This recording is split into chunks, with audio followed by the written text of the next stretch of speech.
to another episode of Inside the Gig, where we highlight one of the many talented artists playing in Cave Creek, Arizona. Today, I'm excited to introduce to the Inside the Gig crew, Jeremy Graham, who is playing this Friday, tomorrow night, at Ravensview, up at the top of the hill from 5 to 8. You can see it on my green screen behind me. Jeremy, how are you doing this morning?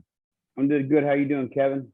I'm doing well. You know, we were just chatting before we started recording. This is a weekend off for me, so I hope to go around town and shoot a ton of videos. So I will be up at Ravensview to see you tomorrow night. I think this is your first time at Ravensview, right? It is. I'm excited about it. I've heard good things about it. Everybody says you're going to love that place, and whenever the musical community says that, it makes me excited to go to a place. Yeah, well, Kim and her staff is really the best. You know, I can't say enough good things about Kim and what she's done with that little concrete building up at the top of the hill. It is a little bit cooler up there, so even though it might seem hot, I think you're going to be have a little bit of breeze and a beautiful sunset as always. I happened to be there last weekend. I had a beautiful sunset. So, but you're not just solo tomorrow night, right? Don't you have another guy coming with you? Yeah, I met a guy a few weeks ago at an open mic that I host down in Mesa at Rooster's Country Bar, and his name is Jesse Weston. He's a piano player that's recently moved here from Seattle.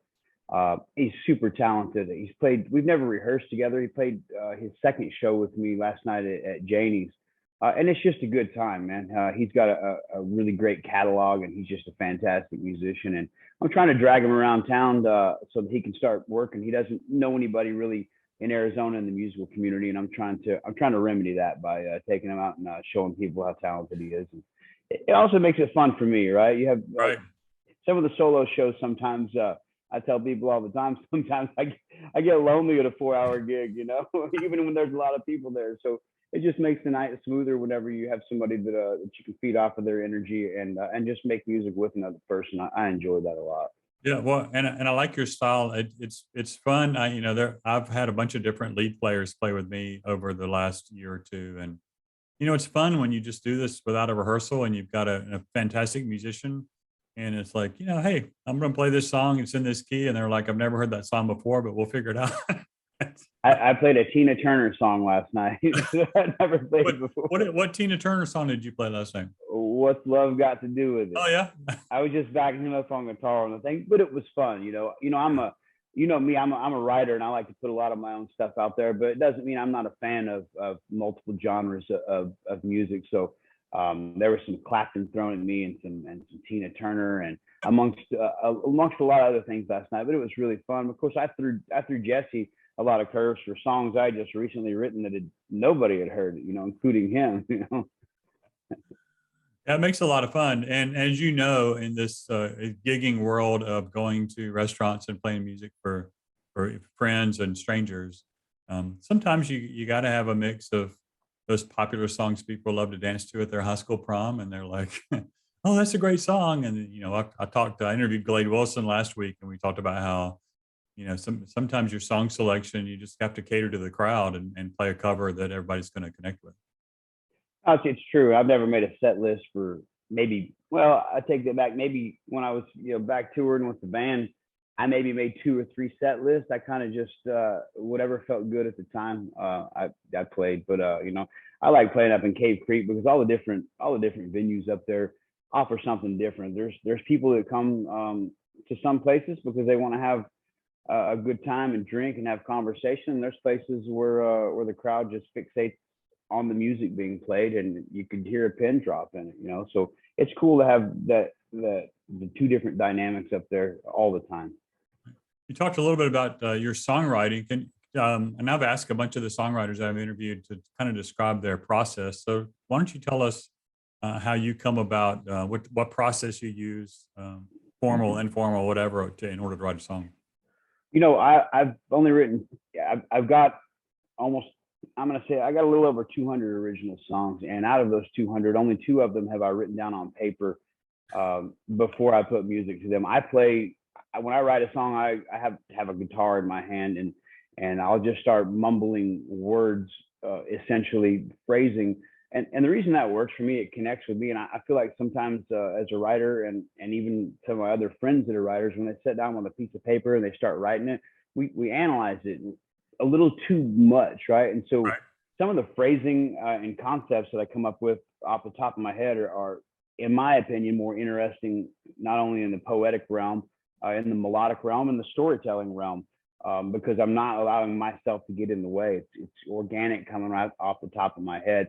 And I never really sat down and have like an idea of, okay, I'm going to write a song about X, Y, Z. That happens sometimes, but not often. I usually just start with one line, and like an author would do, I just let the story take itself where it needs to go. I try to get out of the way of it, right? There's a lot of stories out there that, as a writer, you got to get out of the way and let the story tell itself. And yeah, that's kind of my process. And I know every writer is different. Some guys write the music first. Some guys write the lyric. I just believe in the marriage of those two. I feel like it feels a little more genuine and connected with me as a writer from my process to Right. marry those two together from the beginning. Well, I've heard a bunch of your originals, and you clearly are connecting at an emotional level. I'm assuming as in the writing process because it comes through in your performance. Yeah, I think you have to, as a writer, whether you're writing upbeat dance songs, you have to connect with that part. Me, I'm my TikTok handle is Sergeant of Sorrow, right? I do write a lot of poignant songs because I'm writing about life experiences, and I want to connect with people on that deeper emotional level. I tell folks all the time, if you can make somebody cry and reach that depth of their emotion, all the other ones are up for grabs.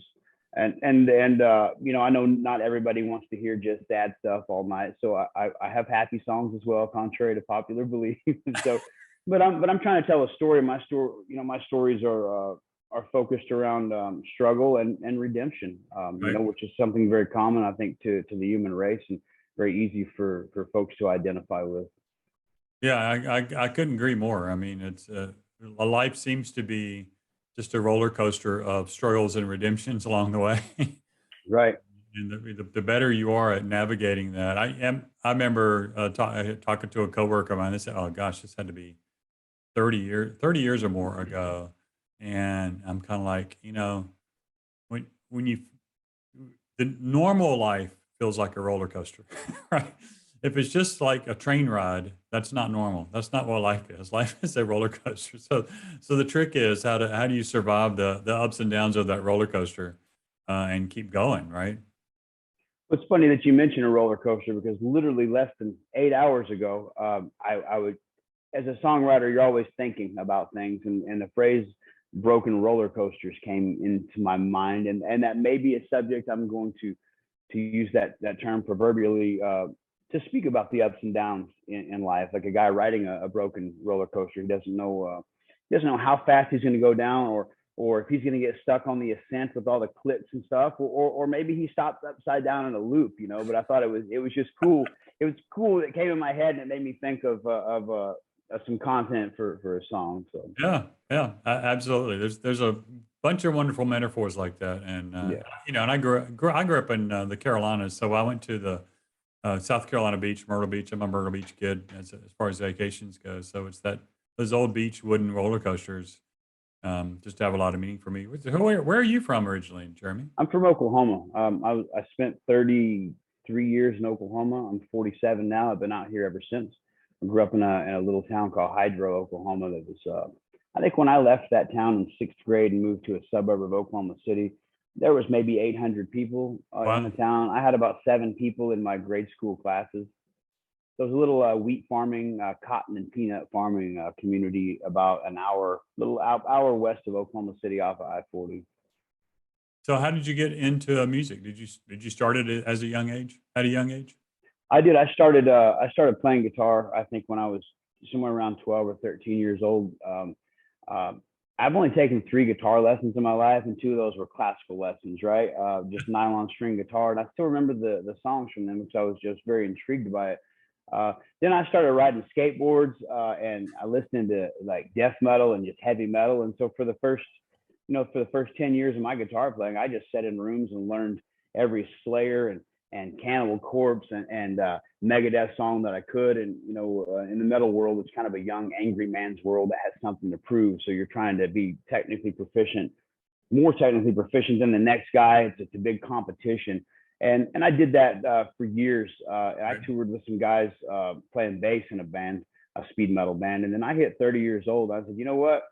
I'm not angry anymore. I have nothing to prove. I want to connect with people now on a different level. So, you know, when I hit 30, I started singing and playing guitar. I had just played. I never even hardly touched an acoustic guitar before then, and it's brought so much more joy to me. Right. On the human level than metal ever did. And I'm still a fan of metal, so I'm not knocking it. I just think Right. it's the stuff I do now is more of a coming of age thing, because I still absolutely appreciate the technical death metal, because that's where I started at, right? So Right. it's always going to be a part of me. But I love all kinds of music, man, and I not a day goes by that I don't listen to music. I have friends that I kind of mentor through guitar playing and teaching music theory and things of that nature. And it really irks me sometimes whenever I'm like, what are you listening to? Like, well, I really don't listen to music. I'm like, you got to start listening to music, right? Because us musicians, and you know, we have to first be a fan of music, right? Before we can actually, you know, get out there and start making our own music or entertaining other people. You have to be a musical fan. So I think that's if you're out there playing guitar and you're writing songs and you're not listening to anybody else, I think you need a reality check, man. You know what I'm saying? There's so much content out there and perspective, and I think just like an author, you know, authors read other people's books and works, and I think it's very important to maintain that worldly perspective of what your peers around you are doing, because you know sometimes it's inspirational, and I draw so much inspirational from other writers, not subject matter, but just the depth of their writing, and sometimes the shallowness of their writing. I mean, I have to sometimes try harder to write shallow songs, you Yeah. know. Yeah. No, I'm with you. That's a great perspective about being connected to a community of other musicians, which is kind of what I'm hoping we're building up here in Cave Creek, is a bunch of great musicians that like to hang out and share songs and do all that kind of stuff. And I know you're going to have an amazing show at Ravensview. It's Friday, the what day of that is 20. Look at my watch. 24th, Friday the 24th of June. You will be at Ravensview from 5 to 8 p.m. I recommend that you guys go to Open Table and get a reservation if you have not already. And you will play 5 to 8. I do know that if you're not there at 5 to listen to Jeremy, you can probably get there at 6:30 or 7 and grab a table and still get a good hour's worth of Jeremy. And what's your co-musician's name again? His name is Jesse Weston. Jesse Weston. I'm gonna have to meet this guy. Sounds like a Yeah, you'll have to check him out. It's a pleasure. He's super talented vocalist, super talented piano player. So I'm going to be dragging him around for the foreseeable future with me. You know, so what's it like finding a piano player that you can play with? I mean, to me, it's we don't see many piano players at these gigs, right? We see a lot. I know a couple, but for the most part, it's guys like us, right? It's a soloist with a guitar or a duo with a guitar and a bass or something like that, and then you get a piano in the mix, and how does that change your approach to the gig? I mean, it changes everything. It really does. I used to when I played around town before. I used to have John Rickard sitting next to me on pedal steel. I love these auxiliary instruments in an acoustic format. John's back in Pennsylvania, and there's a shortage of pedal steel players, in my opinion, in Phoenix and in the entire world. I'm a pedal steel junkie, so so the piano fills that void for me. And the approach to the gig is very easy whenever you have a guy as talented as Jesse, because we can literally say, hey, this song is in this key, and after 10 seconds we'll have the thing figured out. But it also adds just has a little different ambience and texture to what I'm doing. I can focus more on the song and in creating an atmosphere Right. around the song. And it's just fun because when I don't have a guy with me playing piano, I use a looper a lot, right? I don't loop like a bunch of drums and stuff, just guitar riffs. So I can play a little guitar solo just to fill the thing out. But Right. I've never played with a piano player as a duo before, and it's one of the coolest things that's happened. And even whenever John Rickard makes it back to this town and sit next to me playing pedal steel, I'll still always love to have a piano player I love pedal steel. If anybody doesn't know that about me, and you're a pedal steel player out there in Phoenix looking for something to do, you can find me anywhere because I love pedal steel. I actually just purchased one, and I'm trying to learn how to play it, but that's an art of its own. It's going to take some time. Oh yeah, I've seen some of the best play. You know, what was his name? Uh, is it Mike G. Smith, I think. Mike Smith. I've played some shows with Mike. Mike is fantastic. Mike is he is a just wonderful human being as well. Yeah. As well as I do, sometimes in the musical community, there's some talented people that you don't want to be around, right? What?